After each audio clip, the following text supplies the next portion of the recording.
Gozie, my daughter, you know you are not just any child. You are the gift from the God. But not everyone would see that. People will be scared of your beauty and uniqueness. So, my daughter, never remove the scarf and never show anyone your third eye. Trust no one, Dede told her daughter.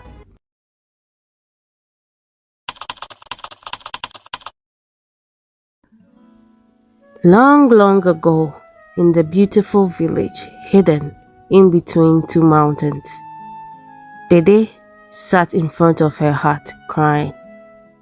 Am I not beautiful enough that no man in Nono wants to court me or marry me? One by one, the young ladies in Nono were engaged and later married, with the exception of Dede.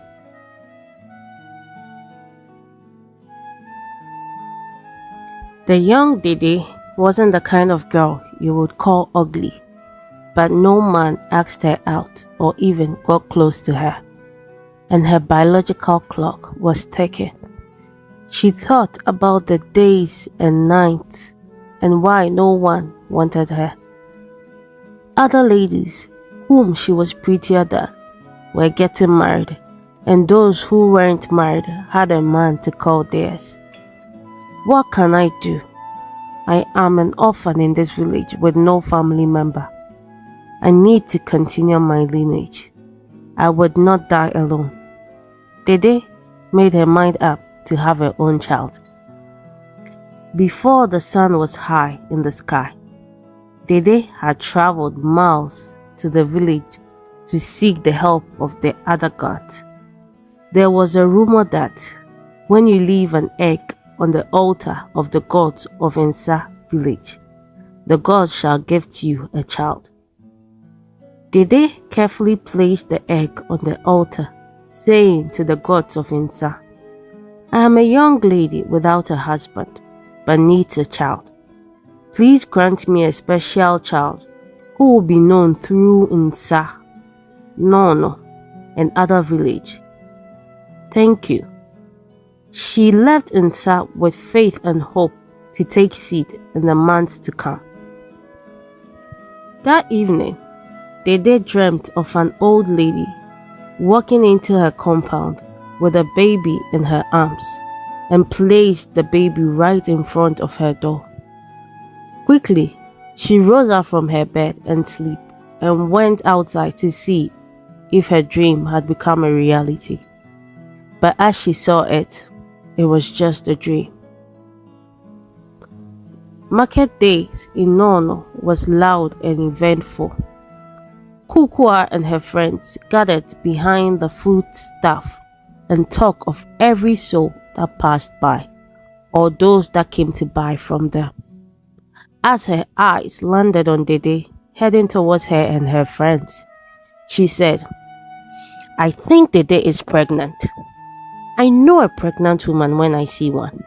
After all, I have 3 beautiful children. She's definitely pregnant. I haven't seen her with any man in this village, Kukua. So how can she be pregnant? Araba chimed in.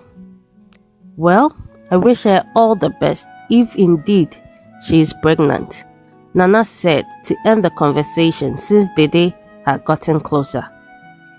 Weeks after weeks, Dede noticed changes in her body and her appetite and her stature.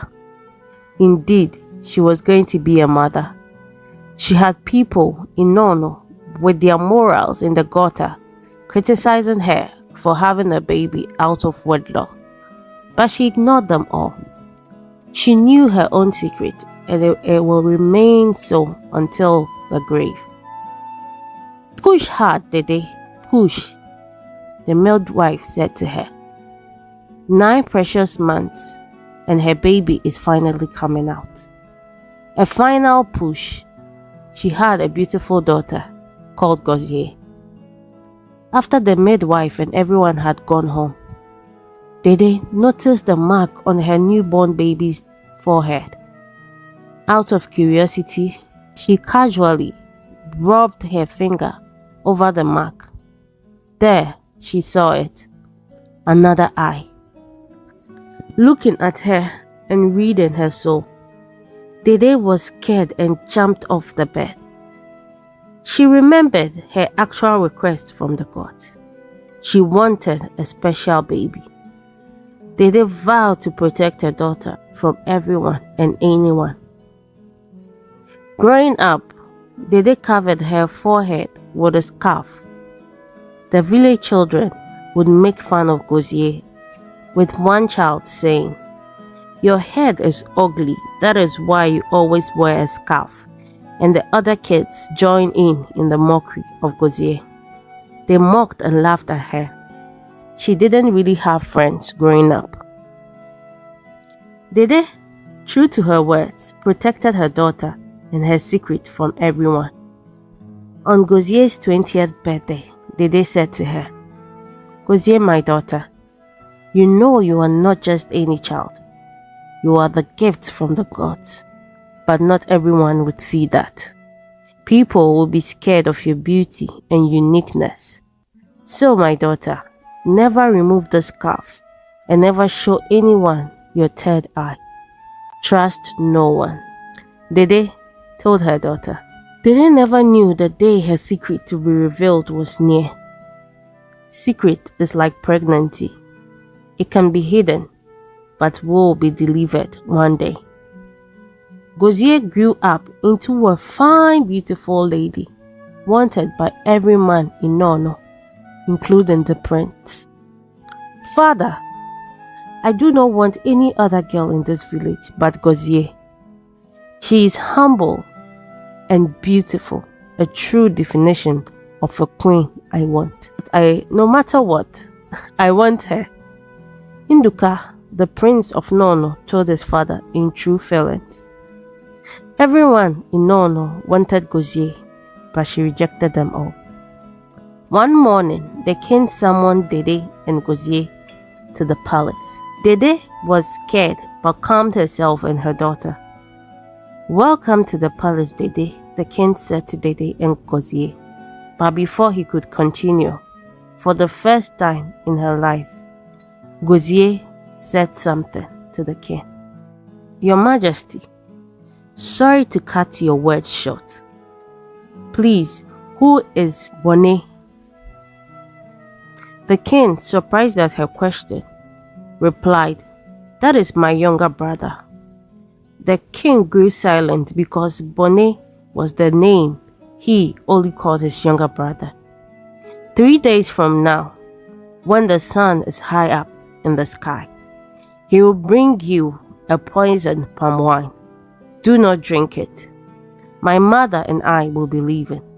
Gozie took her mother's hand and they left the palace, leaving the king puzzled. "How did you know that, Gozie?" Dede stared at her daughter, demanding answers with her eyes. "I have always seen things before they happen with my third eye, Mama. But they weren't life or death, so I ignored them.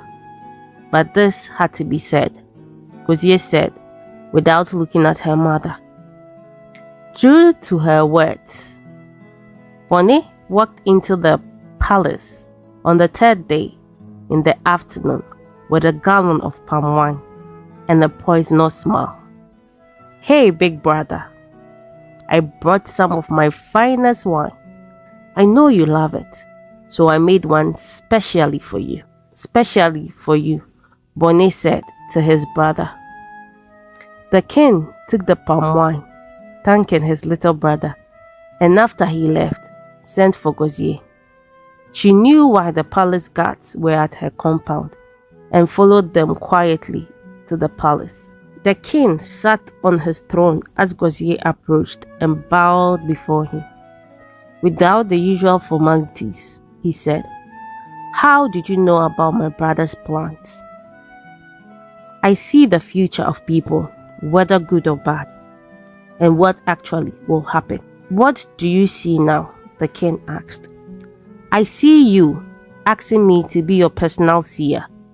And also," Gozie paused a little and stammered, I see your son, the prince, wanting to marry me.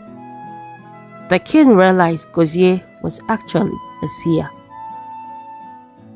Gozier arrived home to her mother, worried sick. Mama, today in the palace, I saw something I didn't say to the king.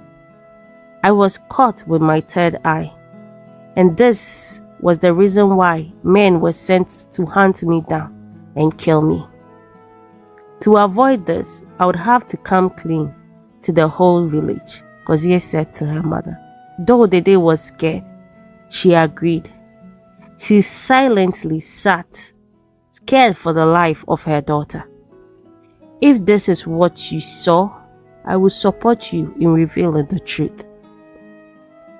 The annual village gathering was a big event in Nono, where everyone with talent came to showcase their talent.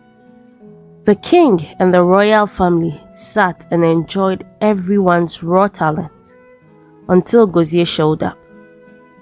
The grounds went quiet because they all knew Gozier to be talentless, but the prince was intrigued. The woman he loved from afar had a hidden talent. He was laser focused on her and forgot his surroundings. Gozier began, "Hi, I am Gozier. I have a talent of seeing the past, future, and present." The crowd burst out laughing. One man shouted, "What did I eat this morning?" Trying to mock her. Gozier replied, "Eba with bitter leaf stew and snails with crayfish." The man who was mockingly asking her the question immediately went silent. The crowd looked at him questioningly as his face said it all. Her answer was true. Questions were thrown at her from every angle, and surprisingly, she answered all of them with accuracy. The king's younger brother asked sarcastically, "What of me?" Gozier looked at him and then at the king, and he nodded to her. "You, Mr. Obiko, also known as Bonnet, is the younger brother to the king." He cut her off. "We all know that, girl," he said to her. "About a week ago, you brewed palm wine and decided to poison it and send it to the king." Bonnet was dumbfounded. "Should I continue?" Gozier asked mockingly. All eyes were on Mr. Obiko as he stammered out of the crowd, about to run away. The palace guards caught him before he could escape. Gozier mastered courage and removed the scarf in front of the whole village. Finally, everyone gasped. Others screamed. Everyone became scared of her.